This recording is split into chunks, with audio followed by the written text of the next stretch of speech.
An Oklahoma City group urges compassion for refugees following an alleged terrorist plot.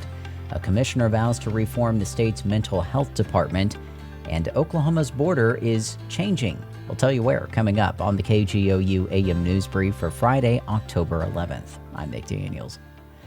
In the days following news of the FBI foiling an alleged terrorist plot by two Afghan citizens living in Oklahoma City, the state's Council on American Islamic Relations chapter has a message for Oklahomans wondering what to make of a threat so close to home.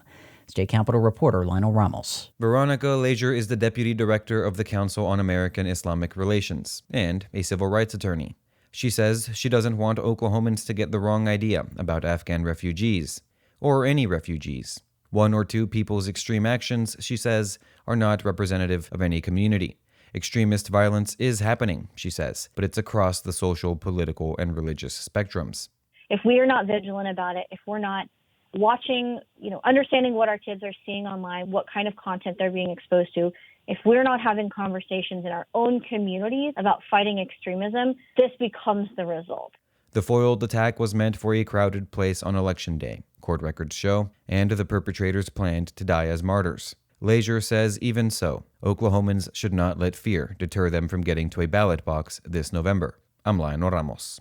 Oklahoma's iconic shape is about to change, but only a little. OPMX's Grayson Wheeler reports Oklahoma and Texas are swapping a few acres of waterlogged land between them to resolve a decades-old border issue.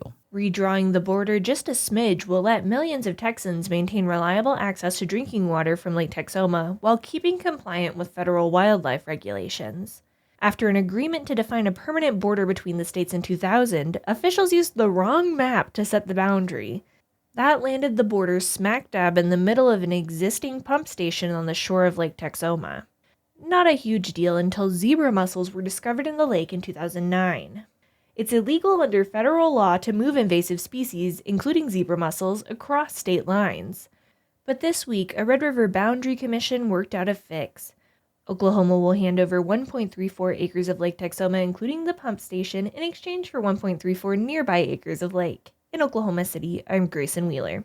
Commissioner Allie Friesen says the Department of Mental Health and Substance Abuse Services desperately needs change.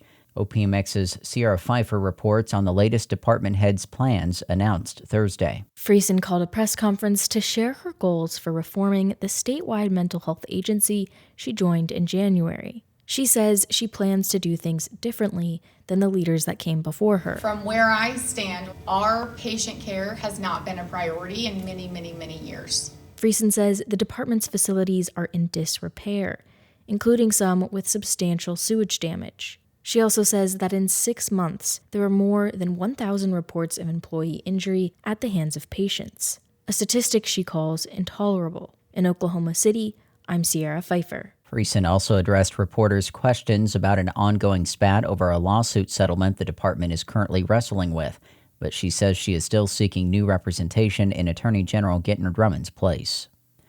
A project to expand high-speed internet in rural Creek County is beginning. A groundbreaking ceremony was held near Sapulpa Thursday morning. The project will connect 458 homes and businesses with broadband internet using fiber optic technology. The Oklahoma Broadband Office says $1.9 million in funding came from a federal grant and matching funds from the FiberLink company. You'll find more news at our website, kgou.org, and on the KGOU PM News Brief podcast. The candidates for November are set. I know Donald Trump's type. Between now and Election Day, we are not going back. A campaign season unfolding faster. Kamala Harris is not getting a promotion Than any in recent history. Make America great again. Follow it all with new episodes every weekday on the NPR Politics Podcast.